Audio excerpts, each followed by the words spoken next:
Okay, we're going to talk about Spider-Man being exclusive to the PlayStation 4, but my cat came downstairs and I'm trying to get her and be photogenic. No, okay. Okay guys, so today we're going to talk a little bit about Spider-Man being exclusive to the PlayStation 4, and I'm going to try to do this in an organized fashion. We're going to list the pros and the cons and the problems with this, plus the benefits of this, and we're going to try and do it in an organized fashion. But that's not how these rants typically work, is it? No, I'm going to be all over the place. So let's take it from the top. I'm going to let you know straight out of the gate. I am a huge fan of PlayStation. I have been since PlayStation 2. The PlayStation 1 is the first thing that I worked my butt off to get for myself way back in the day. So I have a long-standing history with PlayStation. But I also own a Switch, I also own an Xbox, and I primarily play my games on PC at this point. So while I am a PlayStation fanboy, I actually would have preferred Avengers and Spider-Man being on the PC. I can do better graphics, I can handle a better frame rate, and most of my friends who are willing to play with me are on PC. So for me, I wanted to play Avengers primarily on the PC. Let's get that out of the way right off the bat. Secondly, let's go ahead and throw out another thing. Spider-Man, as we know it, is an additional DLC to Avengers. He's not a part of the main plot, he's not a core character. They're going to add him in as a bonus DLC for PlayStation. Now, the way that this has been pitched is no different than Call of Duty getting a month early on Xbox 360, Destiny giving Strikes and Guns a year early on PlayStation. It's no different than the Soul Calibur giving each system its own character. What this boils down to is console wars. And Sony was like, hey, we have a PlayStation game. We want PlayStation to be associated with Sony as a video game property. So we're going to pay to have that be bonus DLC on our version of the game. No different than that. I know right off the bat that everyone's freaking out. And part of the reason that even though this is no different than other exclusivities, other DLCs, there's a couple of problems with this, but I do know the big reason people are freaking out. This isn't some bonus gun. This isn't a bonus PvP map. This isn't a character that is good for your console, like with the Soul Calibur days where we got Link on the GameCube because that made sense. No, this is a character that is known worldwide. He's a fan favorite. Of the main characters in the comic book fandom, Spider-Man is one of the most recognizable faces, and he is now exclusive to the Sony version of Avengers. That is the problem. Inherently, the way it's listed and the way it's being pitched, Spider-Man is bonus DLC, which is no different than anything else. People are freaking out because it's Spider-Man. One of the biggest characters in comic books, a character that has been in battles to be in the MCU versus the Sonyverse, a character that we will literally probably follow to the ends of the earth with whatever they're doing with him, has been made exclusive to one version of the game. So that is why people are freaking out. Everyone's like, well, it doesn't make any sense. It's no different. You're right, it is no different. The difference is that it's Spider-Man, not a gun, not a map, not some minor little thing, not a cosmetic costume. It's Spider-Man. That's the problem. Now let's go over, first off, why this is actually good and it's not truly anti-consumer in my opinion. A lot of people like to look at the definition of anti-consumer and they decide that, oh, it's anti-consumer if it doesn't benefit me. That's not the way anti-consumer works, okay? Anti-consumer is when a company takes its interests over the interests of its consumer.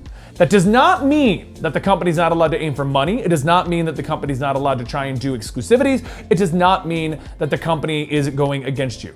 Anti-consumer at its heart, when gaming became a problem with anti-consumer practices, is when we had a problem with loot crates. That was the most egregious versions of anti-consumer. When you had a chance to spend hundreds of dollars to get a costume you wanted and you couldn't get it. Stuff like that was considered anti-consumer because that's not good for the consumer. It's not good to go through hundreds of dollars trying to get a character in an app game or get a costume in Overwatch. It's not good to have to open up multiple boxes trying to get the one thing I want and need for speed.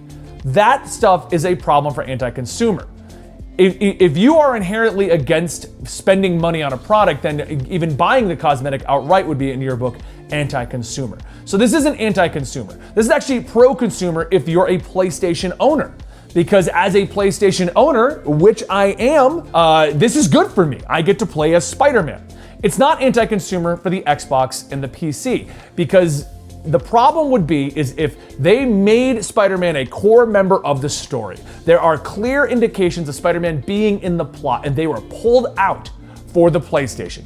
That could lean towards anti-consumer. But if it's the way that they are pitching it, that Spider-Man is just exclusive DLC, That's not anti-consumer, that's pro-consumer. It also breeds competition, which is actually pro-consumer. If there is only one version of Avengers across all 3 platforms, there is no reason to get a different version. You can be the PC guy, you can be the Sony guy, you can be the Xbox guy. It doesn't matter. And I know a lot of you want that. You want the one version across the board. But the reason why Sony does exclusives, the reason why God of War isn't on PC, the reason why there are costumes and guns that go directly to PlayStation is because of competition. By them creating competition, Xbox now has to fight back. And if they fight back, we have a better platform on Xbox. Sony doing PlayStation Now was a great move. Sony getting exclusives was a great move. In response to that, Microsoft has Microsoft Studios. They're working on Fable. They're working on Halo. They're working on their own exclusives. Do you know what that created? Is a great market, a reason to have both consoles. That's what we want. If every game came out and if you didn't, an exclusive didn't exist, you would never have a reason to get a specific console. And if there is no reason to go back and forth, then we'll never get better technology, better gameplay, better games. You'll never have a reason to compete, okay? If Apple was the only company out there to make products, we would never see advancements in them. But because there's competition with Android and Microsoft, we see improvements in Apple. Competition is actually good for the consumer. You can even look at it from a fast food point of view. If the argument is that everything should be the same, otherwise it's anti-consumer, then why can't I get a Big Mac at Burger King? Okay, Benny, I'm gonna let you finish, but you can get a Big Mac at Burger King. It's called the Big King, and it's honestly kind of good. You should be able to get everything at every location. Having exclusives to each location gives you a bit of a war. Pepsi versus Coke, McDonald's versus Burger King, Sony versus Microsoft. We want that. You want a better improvement in your industry. Like I said though, if Spider-Man turns out to be a core integral part of the storyline, that would be anti-consumer because now you're chopping apart your game to give Sony an edge up. Sony's not even charging extra money for it, which the counter argument is now, well, Microsoft and PC are getting an inferior version. You're technically right, yes, but this is not the first time ever that this has happened. It's just a bigger deal because it's Spider-Man. It's not an extra level, it's not an extra gun, it's none of that stuff. At the end of the day, I'm actually all for exclusives to a console. When I bought Final Fantasy VII Remake, I bought all the stuff for the Sony. Like, I bought all of the Sony products that came with that. I'm all about exclusivities. I'm all about the console wars. It's fun. It's a great lighthearted thing to do. It's fun to get into an argument with my PC buddies and argue about PlayStation, or get into an argument with my PlayStation buddies and argue about PC. And occasionally I even argue about Xbox. Game Pass is incredible. Things like this create a better market for the consumer. It's not anti-consumer. And I know people are going to argue. This is going to be a hot button topic. You are more than welcome to argue with me in the comments down below, and I will try to go through and respond, but I'm expecting a lot of comments. Now, you're sitting here and you're probably like, Benny, you're just fighting because Spider-Man's gonna be on the console you're gonna own. Like, for the record, I do wanna play it on PC. I'm probably gonna have 2 versions so I can be Spider-Man, but you're probably sitting there going, Benny, you're just a Sony fanboy. You're just happy because PlayStation got it. Yes and no. Let's go into the problems with this that aren't anti-consumer arguments, okay? The first problem is obviously, I can get a better gameplay experience on my PC. I don't deny that. I've never argued against PC being the best gaming experience. My argument for why I'm a Sony fanboy is it's so much easier for a lot of my military buddies and a lot of like some of my other friends from like college and stuff like that to just have a PlayStation. When you've got 3 kids and you've got an entire day job and you've got 1 hour at night, you don't want to fiddle with graphics cards, RAM, updates, downloads, all this crazy stuff. You just want to pop a disc in, play a game. So I've always argued that I actually prefer PlayStation over my PC because it's just ease of use. But at the end of the day, I'm a PC gamer. And I have more friends on PC to play live service style games with. So of course I want to play it on PC. And yes, I want to be Spider-Man on the PC. But there's a secondary problem with this. And I am not going to even take credit from this. I actually read it in a Forbes article and it really made me think about this entire argument. Because prior to reading this article, my argument was, yes, this sucks. I want to play them on PC, but I completely get it. Sony wants to push consoles. They want you to think of Spider-Man video games as a Sony thing. Just like they want you to think of Spider-Man movies as a Sony thing. They are paying whatever they can to keep Spider-Man in the Sony house. That's what they're doing. But here's a bigger problem, and I didn't even think about this at all until I read this article. Let's go back to the Destiny thing. For 1 year, you would get a strike and you would get a gun that was exclusive to the PlayStation. For that year, Destiny players as a whole would not see the strikes in rotation and would not see that gun coming back at Xur. The reason is simple, because on PC and PlayStation and Xbox, it was all lined up. Meaning, in order for Xur to sell it, it had to be off of PlayStation. So for a year, you got your PlayStation exclusive, but you couldn't see any of that stuff in proper rotation. The way that they're pitching Spider-Man is that he is a single player experience. He's all for himself. PlayStation users will get their own skill trees, their own storyline, their own everything.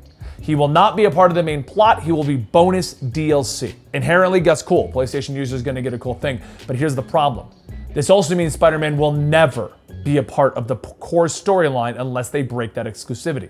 You think about this. We're going to be regulating Spider-Man to an intro mission in which he probably won't interact with most of the other superheroes, won't be a part of the whole team, and he won't be a part of anything that's happening. He'll be his own separate storyline, which means as much as we're going to want Spider-Man to team up with Thor and go riding on the back of Hulk in a cutscene, we're never going to get that. Because in order to do the larger spectrum, the larger picture of Avengers, you can't use Spider-Man. Because Spider-Man is now exclusive to PlayStation. So that means we're probably going to get a few missions introducing Spider-Man, showing how he's going to be involved, but not involved, and we're gonna get his skill tree. And then we're gonna ignore him. He's going to be dropped in and ignored across the board because Crystal Dynamics now has to get back to work on the rest of the Avengers that are going on every other platform. They're gonna have to get back to work on tweaking Hawkeye, or they're gonna have to go back to work at tweaking out the new characters coming out. They gotta focus on that stuff. I will be surprised if Spider-Man is not completely overpowered or completely nerfed into the ground day one. Because if you're a PlayStation user and you're gonna play the game as Spider-Man, well, he's overpowered. Everyone wants to be Spider-Man. Or he's gonna be so not good that we're gonna prefer to use the other Avengers. He's gonna be in a weird situation where at Crystal Dynamics team, they're going to have a team just to work on Spider-Man stuff for PlayStation. Can't be in the story, can't work in the overall plot, we can't get additional updates to him. You're not gonna see him getting a ton of different costumes unless Sony continues to pay for that. That's the problem with this. As awesome as it is for Spider-Man to be exclusive to PlayStation, and how awesome that is for Sony fans that we get Spider-Man, we've ruined any potential for Spider-Man to be in anything bigger. Going all the way back to the beginning of my argument in my discussion here, Spider-Man is a worldwide favorite. That's why people are freaking out. That's why people are going, I had no interest in the Avengers game at all. Now I have even less interest. There's a Spider-Man game out there. He is so popular. He got his own video game, a spin-off coming out very soon. There's like 5 different comic books featuring him. It was an entire deal that Sony and Marvel had to work out a deal to get him in the MCU, and we can't get him more integrated into the game unless this exclusivity is broken. That is the problem, in my opinion. Not anti-consumer, none of this other stuff. He's free DLC. That's not new. Now, if you want to argue about it being anti-consumer, that there's free DLC for Sony, then you're arguing against exclusivities as a whole. And if you want to argue that that is anti-consumer, then that's an entirely different argument we're having. That I do want to caveat that real quick. But if your argument is the fact that he is exclusive DLC and that's anti-consumer, that's been going on for 15-something years. So that's an entirely different argument you're trying to have because it's Spider-Man. That means you have to argue that for COD. You have to argue that for all the EA crap that they've done. You have to argue that for Destiny. You have to argue that for every game that has done this, not just Avengers.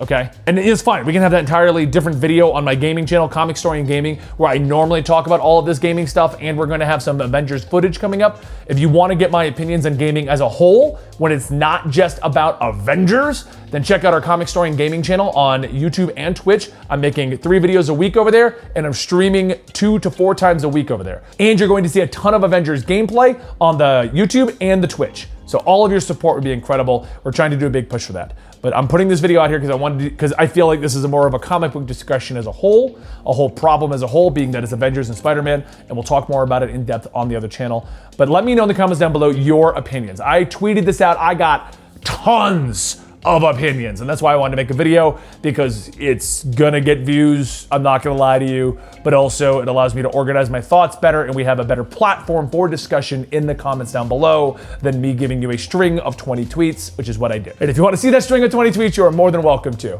I'll link that down below as well. So check out our gaming channel, check out our gaming Twitch channel, and let me know your opinions on this. Am I wrong? Do you feel, I am not infallible. If you think I'm wrong, this is 100% anti-consumer, give me your legit reasons down below.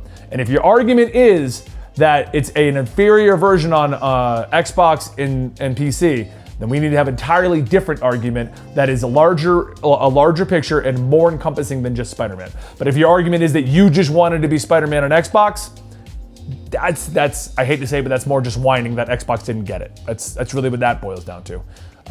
So I also want to caveat one last thing before I go. Everyone's allowed to be angry about this, okay? Don't get upset because somebody else has a different opinion from you. Don't get upset because it's on PlayStation and you're on Xbox. And don't get upset because the Xbox guy is upset about it. It's Spider-Man. Imagine if tomorrow they came out with another Injustice game and they said Batman is only going to be on Xbox. You get a lot of hate, wouldn't you? You get a lot of problems. It's because it's a worldwide property. Imagine if they came out with a Harry Potter game and they said, okay, but Ron Weasley's only on the Switch. You're like, there's a huge fan base that's gonna be like, WTF?